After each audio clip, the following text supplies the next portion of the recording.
and I'll share my screen.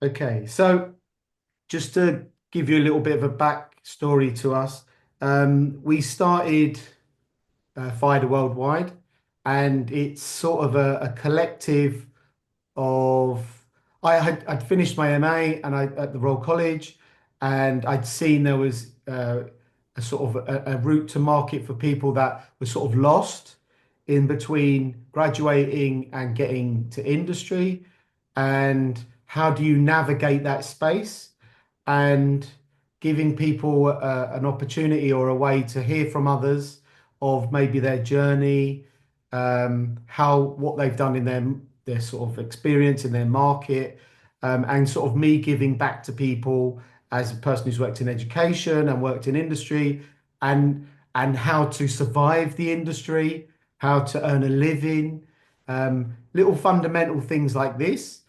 So this was the main reason why I started this, and basically trying to inform people, because I think designers, fashion illustrators, creatives are sometimes a little bit, they work on their own as freelancers, so they're kind of a little bit isolated. So this is a great way to kind of bring them back into the conversation, and introduce them to people like yourself. And I think it's great to sort of get an opportunity to to find someone like you online and think, right, this is the sort of person I would like to hear from and share with them. So thank you so much. So I guess what you could do is give us a little backstory to you. I've grabbed a little bit off here of LinkedIn, but if you give us a little journey from your pathway through your education system to working in the industry would be great. Sure. So I am a product designer actually by trade. I studied art at college. That was a very long time ago. And I also have an MA in design studies. So I haven't studied fashion per se. I come from a background of art and design, really. However, illustration, or rather, drawing and sketching, I would say, more broadly, has always been a fundamental part, I would say, of my creative journey, in a sense that I've always been drawing and I still draw today, I still sketch today. I do it for different reasons. So drawing for me has different functions. As you highlighted, I am an illustrator as well. So my Instagram account sort of shows the illustrations. That's the way I bring these illustrations into the world. I've worked for magazines as well, where my illustrations were published. So that is one thing. But I also sketch as a product designer. That is very important. I come from a time where the industry was switching from hand sketching or hand drawing to CAD design. So that's computer aided design. So I had a foot in both shoes, as we say in Italy. I'm Italian, in fact, and I live in London. I have been for a very long time. So I understand the advantages that sketching can bring to design, um, and uh, and I also sketching and drawing is always sort of helped me to develop the products that I have designed. I worked primarily in the fashion industry, and I worked for a number of brands, either from the licensing side of the business, but I've also worked in-house.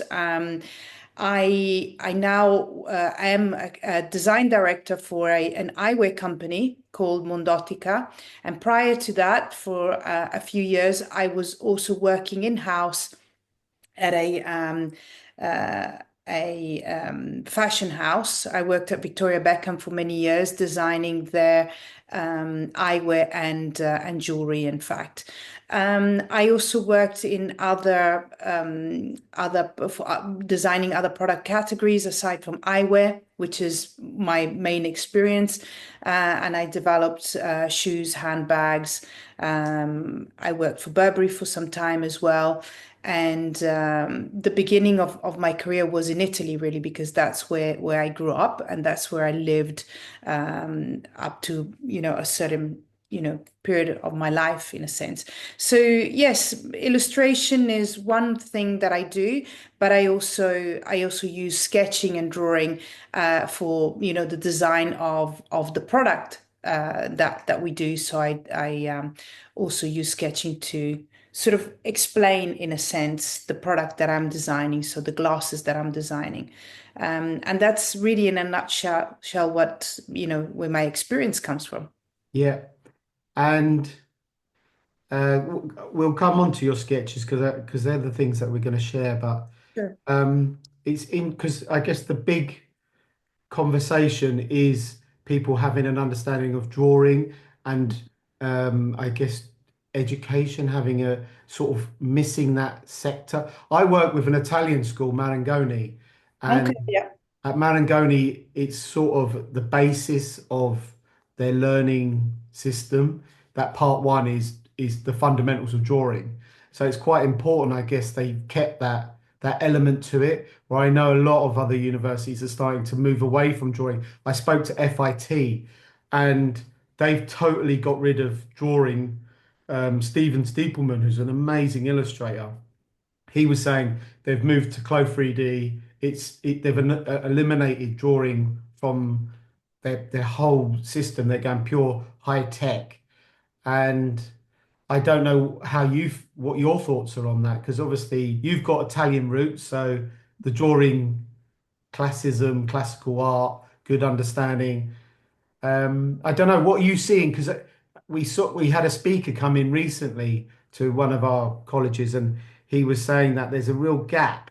There's either technicians or there's sort of draftsmen. There's sort of a area that's starting to get lost because people are going super techie, learning Blender, 3D softwares, and they're becoming hyper tech people. But when it comes down to actually design development, where you'll have all of them fundamental skills, there's a sort of a loss somewhere. I don't know if you're seeing that or I would agree with you, definitely, and it's great that you brought up this point because well, I manage a team of 6 designers at Mondottica, and what I have been doing for the past couple of years is sort of reintroduce hand sketching. So for a very long time, and I do this myself.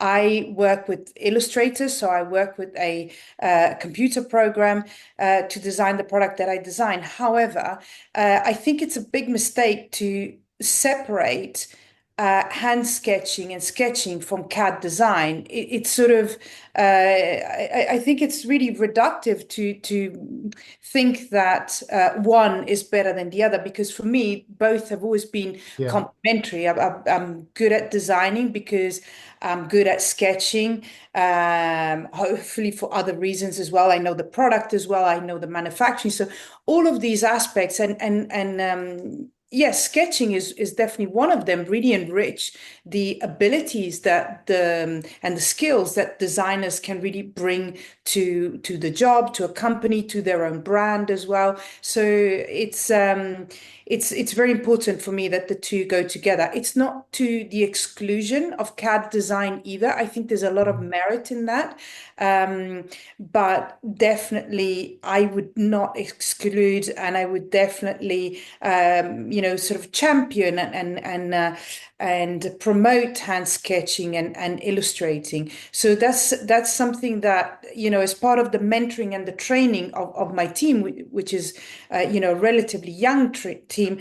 I have been, creating workshops and ways to really reintroduce the hand sketching. It's not illustration per se. It is more about using hand sketching to really better explain and also understand the product that they're designing, because I don't think it is just this is a very complex topic, I think, and sometimes there's a tendency, like I said, to reduce it to something more basic than it should be. But really, we're not just sketching and drawing to represent a product, a construction, etc., etc. Before we get to that point, we're actually using sketching to understand how things work, to understand how things are made. So it's to eliminate and to take away that complex way of thinking and critical thinking as well. I definitely think it's a big mistake. Yes. Yeah, no. And I think sending students or young graduates to, I guess, museums, galleries, to sort of, as you said, it's sketching to understand and make analysis. And then from that, they go back and that only informs what they're making. And I think that's a really, I remember when I went to the RCA, I spent probably every day going to the V&A, and you look at the sort of mechanics of things. And even though I was doing more communication design, you still go in there and you're like looking at, I was looking at the pieces that go on a sword, and you think, ah, how could that work as a piece of design or a piece of creativity? And only through sketching, because you're not going to bring out a laptop and start making an Illustrator file from it. So it makes great sort of to look, and not only through photographies, you're drawing it, so you're kind of understanding it. And I think there's this sort of hand-eye development that's sort of maybe being a little bit lost, because I even noticed the students don't have sketchbooks anymore. That's a big sad, because we all love to look at a sketchbook and sort it's looking into the brain of what a creative is doing, how you're thinking, and you're always sort of sketching and make it. It's like note taking through sketching, and I think that sort of discipline is it's slowly being lost. And I think I don't know whether students are just it's the mess of it. We're trying to work out the thought process of, I guess, where design development is coming from. So anyway, I think from a drawing perspective, it's great to see someone like you celebrating drawing and designing through drawing and thinking through drawing. Because I work with lots of product designers, and they're really trying to push people to sort of bring drawing back into their process to inform. It's like design thinking through drawing, and I think that's a great thing. So just shifting on, here's a lovely picture of you. Thank you. Great space, and then this sort of really nice sketch. You know, I guess and a bit of collage, which is nice to see. Sort of amalgamation of two. Yes, I've always, had a very eclectic technique in general. I think it's that comes through in different ways in either the product that I design and I create and the sketching as well. And this is one of the very first hand sketches that I did as part of this project of illustrating, really. So outside of what I do for work. So this is going back a good few years here. And this is actually I wanted to sort of latch on to again what you were saying earlier on about that, hand-eye dialogue in a sense. I sketch both with pencils and crayons or anything that is available, really, markers, etc. But I also sketch in my iPad. I don't really have a preference. I think the two things, one doesn't exclude the other. And because I think that the important thing here is also to physically exercise your hand to sketch. And you can do that really well with, either medium. I take life drawing classes, for instance, that's outside of illustration, just so that I can use my hands and use different materials. So again, I think this falls into that eclectic approach that I have when I work, creatively in a sense. So yes, collage has always been something that I looked at because that sort of enables me to create something very unique. And that is in a sense sort of linked to certain choices that you make, because to make a collage and or rather integrate different elements into your sketching means that you have to look for those elements if you want to create a collage. There's also research that happens there, so it's not just hand sketching, there's also other elements that come into the work that I do. Nice. It was really nice. And then I guess because I guess these are iPad drawings. You sent me a These few are of these, and indeed hand drawings. I really like these. And these are quite immediate. Are you drawing from imagination or are you looking at reference? No, this is imagination. So often what happens here is I would see an interesting face or an interesting person on the tube, on the street, or someone that I've met in person as well. It happens. And then I think about an outfit maybe that I have seen somewhere else, and then a pair of glasses that I've seen on another person. And so the exercise here for me was really to bring all of these elements together. So very often, very little of what I draw and I sketch is, in its current sort of format, one thing. It's the mixing of different sources of inspiration, really. Great. And I love these because I really wanted to blow them up. And I think they're really nice and they'd be great, massive, even if they were big vinyl cutouts on windows. Because I think there's some great opportunity there. And we were looking, I did a project with the Holston Foundation, and we were looking at Holston's drawings he made for Balenciaga, and then we had Joe Euler's drawings, and then Stephen Sprouse's drawings, and seeing how a sort of design, a person drawing from design illustrates compared to an illustrator. And because you've got this sort of design way of thinking, is it's like free flowing and it kind of works, like you were saying, it's sort of an extension of the arm. And sometimes through fashion, um, a person who draws through design, they have a really unique line. And I think that's what's quite beautiful here is this sort of like decision making rather than fussing. It's not decorative. It's all just lines are all deliberate, and I think and they all have a reason. And I think that's what's quite great about these is here's a decision. I'm going to make it. I'm going to put the mark down. Nothing's there just for decoration, and I think that's what's quite nice. Yes, absolutely. And, as I mentioned earlier on, I also take life drawing classes. And I think part of what you've just said now is, about that sort of, maybe say confidence for just to, for lack of a better word, in a sense, comes from the fact that when you draw on paper and when you're life drawing, with charcoal, say, or oil bars, etc., pencils even, you can't go back. So you really need to be sure of what you're drawing. And also, if you make a mistake, it doesn't matter, obviously. But you have that sense that you will start sketching after you've looked. So sketching really does train you in looking, in observing, in a sense. And I think that is what will then give you that confidence Yeah. that comes through in the mark. So there you go. Understanding and learning to look is another thing that sketching gives you, amongst all those other things that we just said, that we spoke about earlier on. No, great. And then these were some really nice sort of face drawings, which were great. And I was trying to think about like even designers like Anna Sui, who've have got this sort of very sort of playful, magical style.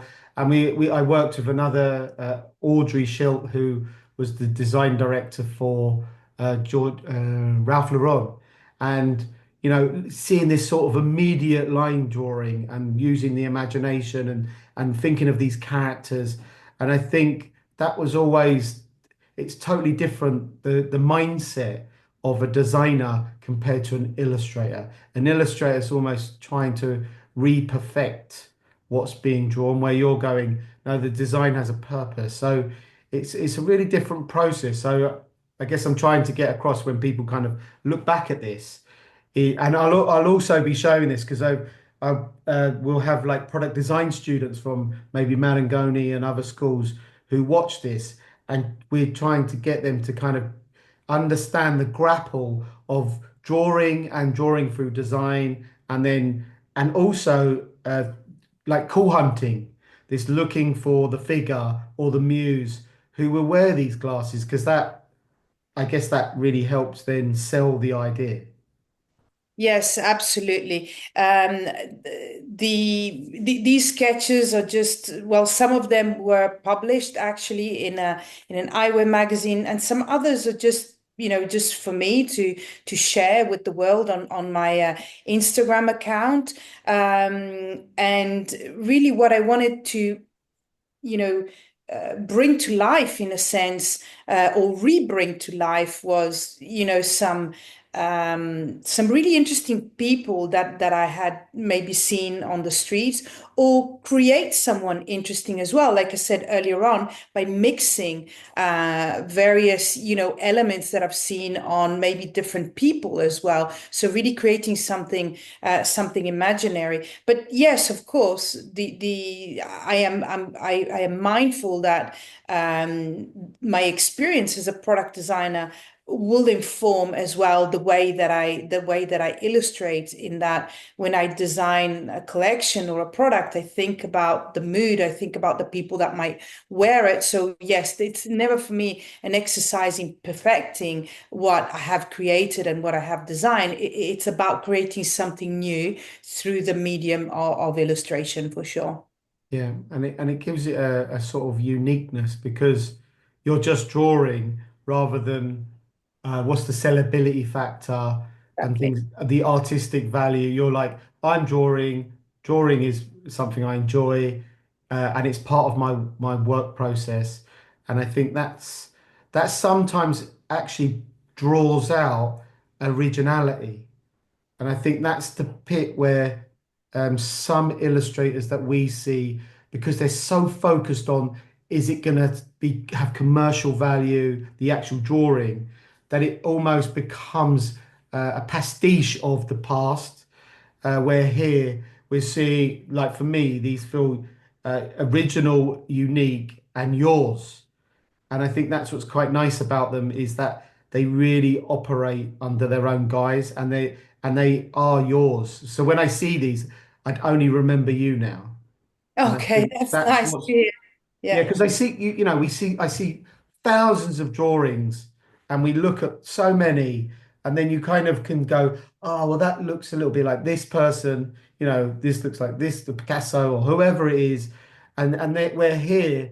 I always try to think, who could this kind of, I'm trying to think of like different people who maybe distorts things or widen faces or play with that. And there's a few, but then they will then paint on it, or so then you've kind of eliminated, which is really nice. So in these there's a fresh uniqueness, and I feel that's what's quite nice, where you just draw what you want to draw, and then that's brought out a unique selling point. Because we had Daisy de Villeneuve speak yesterday, who did all the illustrations for Topshop, and we were talking to her because she used felt tip pens, and she just said, I just drew them, and they were people that I imagined were going to buy the shoes or whatever. And she wasn't really referencing anything. She was just saying, I was really into MTV, cool stuff. And she was just remembering stuff. And I think, that's the most challenging part, is to kind of work from within and just let it out rather than constantly looking and trying to be cool. And I think that's a downfall where Yeah. yours hasn't. Yes, it's definitely, this has definitely been a project that has allowed me to do what I wanted to do. This comes definitely also, I want to say, from a place of privilege in a sense, because I have a daytime job. I am, I'm not gonna lie. That helps. sort of, sustain this also in that I never felt any pressure to create commercial illustrations just because I had something else going, as a main. This has always been something on the side. It would be lovely for me to do this full time, but I also appreciate that maybe if I did, I would. Uh, who knows, maybe lose a little bit of that freedom. And I think that independence that I have really allows me, like I said, that freedom to do Yeah, what I want and to enable my view and my ideas to sort of come out without having to think about the function of these illustrations. I've been very lucky as well. The magazine that has published them um, has really allowed me to do what I wanted to do. They liked these illustrations, so they wanted this. They didn't try to railroad me into something that was functional to their publication. yeah, So that yeah, was good. very lucky. Good. And And I try to tell a lot of illustrators sometimes because they kind of go, I'm going to leave my job and do it all full time. And then I was saying the amount of pressure that will be brought on you will be massive. And once finance and pressure is added to creativity, creativity ends yes, immediately. And the freedom and the sort of arrogance of going, well, I don't care about the money side. I just draw what I want. And that's when the real sort of artist comes out, is because the freedom is there and not the fear of I can't afford my rent or my mortgage. And I do say, do not give up everything. If you've got enough finance to cover you for 6 months to a year, fine. But this big risk, because freelance is like this, it's like being on a roller coaster. And it semi could turn you crazy. So if you've got responsibilities and families and people like that, I'd say don't give up your day job. Keep that going. That pays for the main living, and then added bonuses of things like this. So I think it's great. It's kind of great to see. Um, and then we're trying to keep these short because we know it's Friday night and it's reality. And I guess a few questions is, if I was to follow in your pathway, uh, do you think I'd need a design background, or if I'm trying to get involved? Because how do I become like you? oh, I'm not sure. This is a very tricky question. I think it's the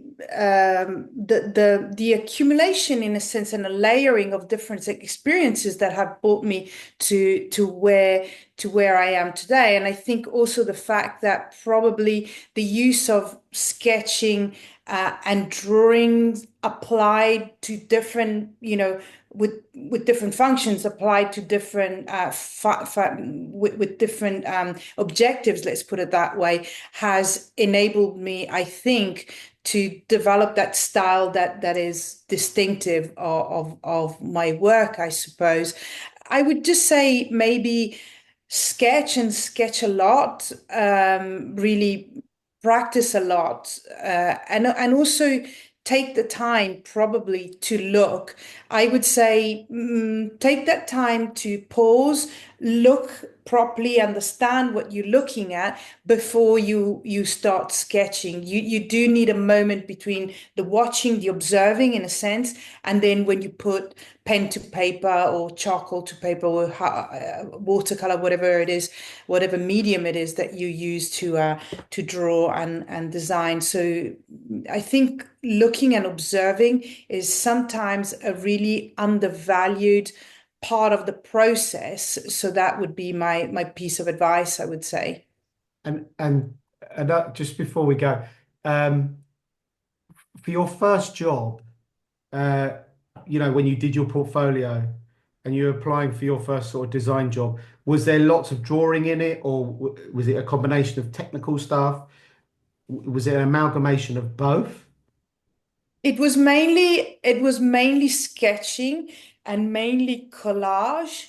And this was at a time when this kind of representation was becoming a little undervalued, I would say. So, lesson learned at the time, that didn't do me any favors, but I sort of stuck to it. And now I can see how drawing and illustration is become a lot more valuable to me, because that's what I use, for instance, when I work with the designers in my team to develop a concept and develop an idea. So now this has become an asset after a period of time where portfolios had to be a certain way, particularly if you're a product designer. And designing eyewear is that sort of product that sits in between fashion and product design. So I think from the point of view of portfolios, it has been heavily influenced by this tendency in product design to really represent everything designed through Illustrator, Photoshop, or other softwares, really. Whilst in fashion, there's always been, I would say, an appreciation for illustration. So I think eyewear design has suffered a little bit from this tendency to create portfolios that are entirely designed with Illustrator. And I interview people, I interview young designers, and I can see very little sketching in there. And I would like to see more of that. So this would be definitely a little bit of advice that I would give to someone that is starting. Look at your portfolio once it's done, once it's ready, and see if you have any sketches maybe, or add images from your sketchbook. Put them in there, because someone like me would really like to see your thought process, how you've looked at things. So this would definitely be an advice that I would give to someone that is starting in their career, either as a designer, and yes, if they're illustrating, then it's a lot easier, because that's what they do. But yes, if you're a designer, product designer, fashion designer, I would say bring in definitely a lot more of that sketching that comes from your sketchbook, or that you may have used to sort of develop a concept or an idea, the one behind your designs. Yeah, you read my mind, because I was going to say, if I was applying for a job with you, what would you need? What would be a USP point for me? And I guess you've just answered it, which is perfect, because I know, we're constantly reminding young people, um, about who's going to be the potential person to employ you, and understanding that person. They were at university and they did a lot of drawing. You're not talking to a 22-year-old, you'll be talking to someone much older, and they're going to have a whole spectrum of drawing knowledge, sketchbooks, printmaking, analog, because we didn't have the internet. And they'll have all of them fundamental skills, and then they'll also have this new knowledge for one last question, because I was working with Gravity Sketch, working in VR, and designing in VR. Have you pushed anything further into using virtual reality into design, or? Not virtual reality in terms of what I do specifically. The company I work for, Mondottica, though, has worked on projects based on virtual reality, in a sense that we've created some. We developed some project around virtual try-ons, for instance, but that is something that the graphic teams in the company that I work for has been involved in, because that's where it sits. So there are two creative teams. We work very closely together, but we are product design, whilst they sort of deal with not just the graphics, but projects such as virtual reality. I would just say that my team has started now working with artificial intelligence, in that we are exploring this in a way that it is functional to what we do. So not as a way to replace the designs that we do ourselves, but really as a supplement to how we work and what we do. So we use AI to generate or help us rather, because it's not done entirely by AI. I would say that probably AI is only 20% of what we include in our mood boards, but it really enables the designers to sort of visualize and create something that is, you know, in their mind and in such a complex way that they wouldn't be able to illustrate. So that is in addition to a very complex set of skills that I'm trying to develop within the team, you know, the hand sketching, the CAD design. Some designers also design using 3D software, and AI is a small part of what we bring into that. They create mood boards, of course, as a beginning of the process, but I would definitely say that the skills that we develop within the team are very complex, and there are multiple, there are lots of skills that I really want to make sure that the designers are developing for themselves first and foremost. Good, good. Thank you so much. And I'm so grateful because I know it's Friday, and it was a great ending to our week. So it was really nice to sort of catch up and hear.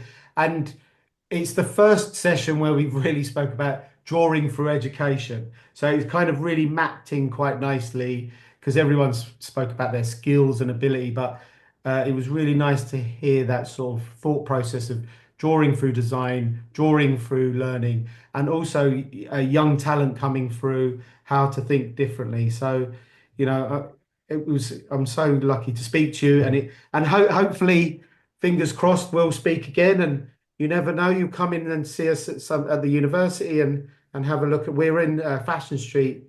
I Uh, know exactly where you are, where you're based. Yes, I know Marangoni. So yes, thank you. It's been my pleasure really to talk to you, and I really appreciated the questions that you asked, because they really gave me the opportunity to talk about something that I very much love and that inspires me a lot, and also I'm happy to share these thoughts with, in the hope rather than that someone that it may be useful to someone, and somebody's career and or career progression in a sense, because that is the approach that I have when I interact with my team of designers as well. So thank you. It's been Brilliant.